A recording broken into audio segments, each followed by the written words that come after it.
Okay, it's recording. Hi, Mia.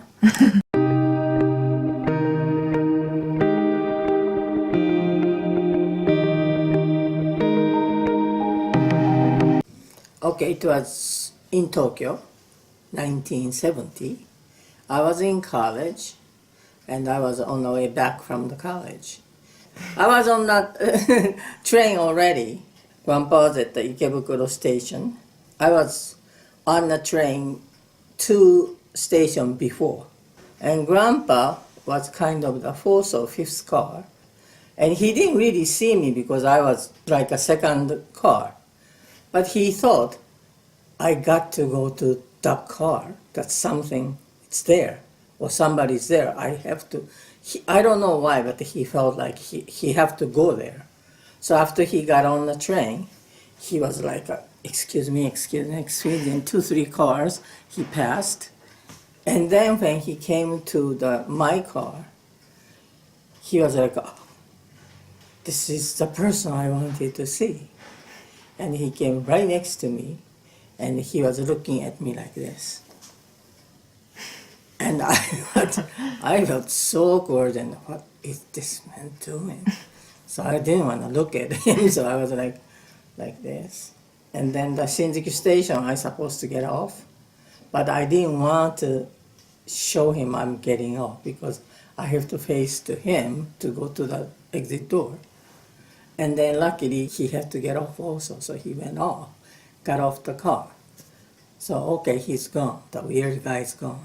And then when he was getting off the car, he felt really, really sad. I could never see her again in my life. So he felt sad, but he thought it's really rude and weird to talk to me in the car, even though he was, staring at me like this, but he had some kind of good manner not to talk to me in the trains. So that after I got off the car, I walked on the platform really fast and I passed him. He saw me passing. Oh my God, he got off the train. I really want to talk to her, and I keep walking fast. So he just run. He just run and stand right in front of me. And then excuse me, so oh my God, he came. And then I was only 19 and he was 27, almost 28. So for me, teenagers, oh my God, the old married man is talking to me. That's what I felt. And then he was started to talk to me. So, I'm not that weird man or anything. I'm very decent, good man. Trust me. When I saw you, I just had to talk to you. So, okay. But I'm a very, hard-working student. So don't talk to me. My parents always tell me, don't talk to the stranger, especially in Tokyo. So many weird men there, so I cannot talk to you. And then, no, he said, no, I'm a good man. But I'm supposed to meet my friend at the other way. Can you come with me? So, what are you talking about? You just met me and I just met you. Why do I have to walk with you to meet your friend? Are you kidding? I'm going home. And then he said, oh, okay, then I'm going to walk with you. And then he gave me the business card. This is my mother's business card. That she's a doctor and she has an office in here and here. So look at this. This is my address and I'm staying with my mother. This is my ID. I'm not the weird man. So could you give me your name? So, what? Oh my God. Kind of okay. So I gave him my name. And then he said, I really want to see you again. So I'm going to wait in the same spot I'm waiting tomorrow. Same time, 3 o'clock, I'm going to wait for you. Because I have to go see my friends, so I cannot talk to you anymore. But I am waiting the same time tomorrow. And I said, I don't know, I'm not going to come. And then my train came and then by. So next day, I was looking at my watch. My God, 3 o'clock, he's going to be there. I don't want to see him. I don't know him. So I was just hanging around in the college. Then, 2 hours passed, probably he won't be there. So I went to my station, went on the same line of the train. And then I went to the platform, and then he was standing there waiting for me. And then, okay. Okay, so could you just just have a tea or coffee with me? So, fine. And then that's the start. So just the 2 hours, I was talking to him. And he explained what he's doing. And he lives in New York already. He's teaching karate. And then he have to go back to New York in 2 weeks. So, okay. And while I was talking to him, I could feel he's a decent, good man. So, okay. So he said, I'm going to wait same time tomorrow, next day. So, okay, fine. So, well, anyway, I knew he's going to go back to New York for 2 weeks. So, okay. So almost every day until he go back to New York, 2 hours, I met him, have some tea, talked to him, something like that.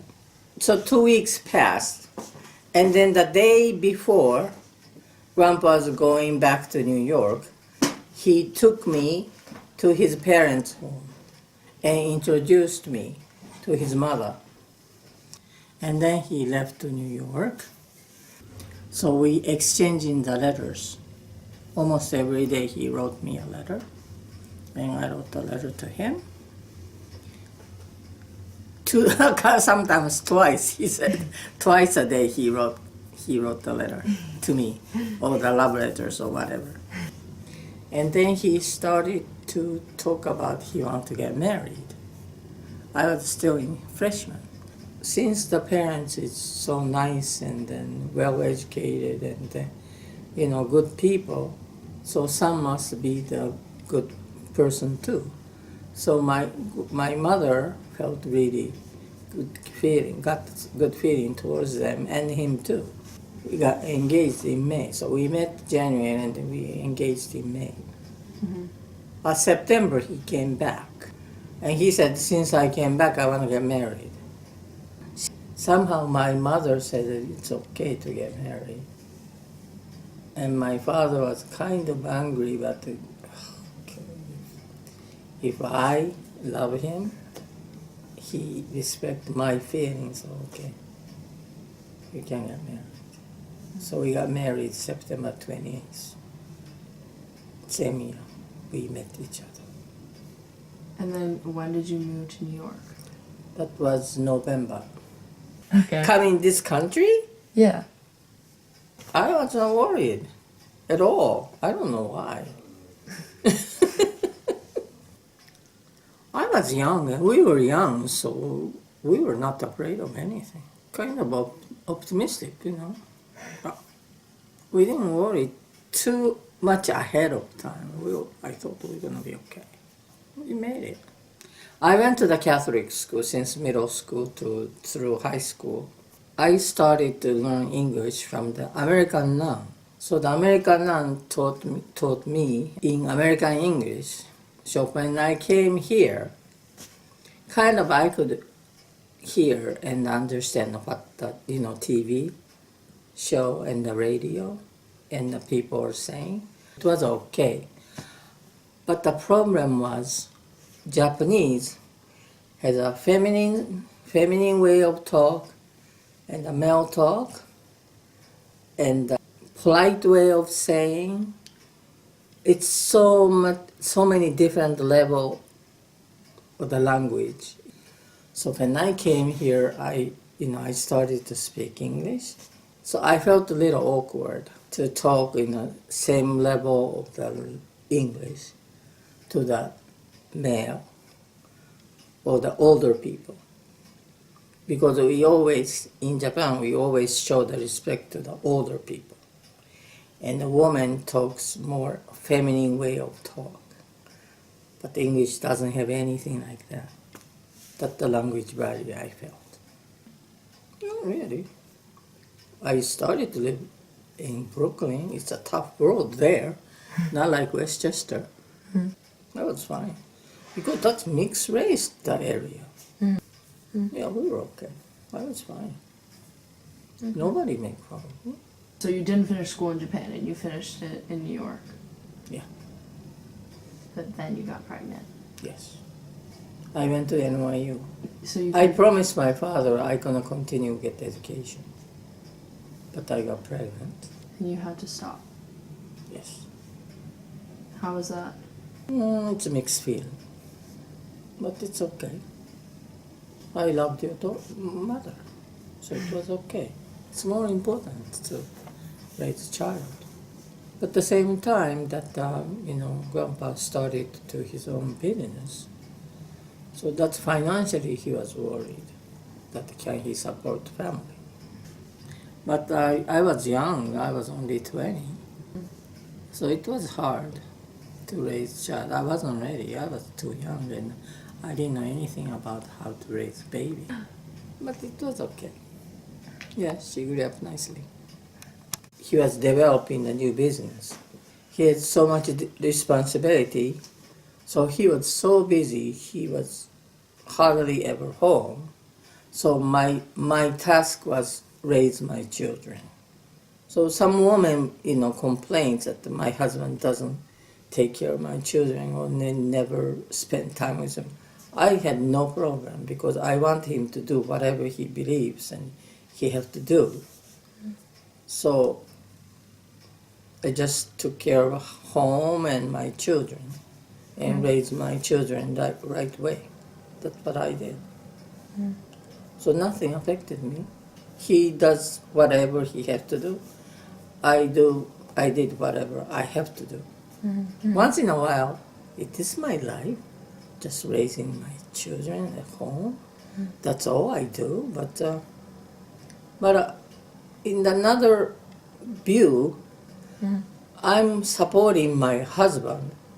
What he want to do is my job. Yeah, that's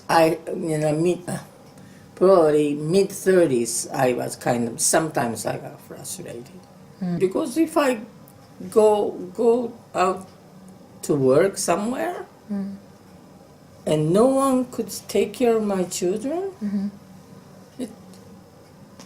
what do you want to do?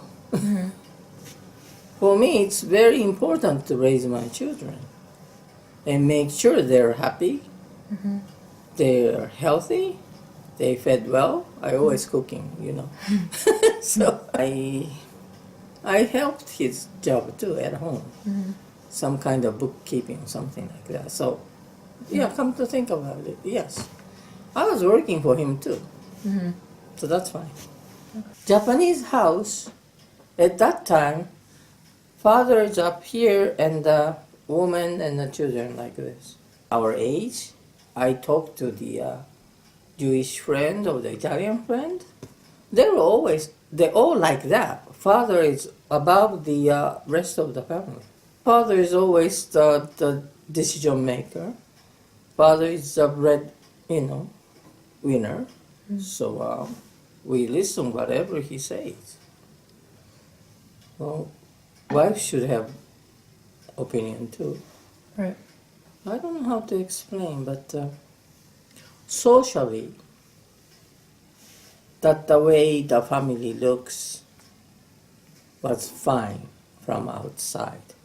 But inside of home, it was equally, we can talk.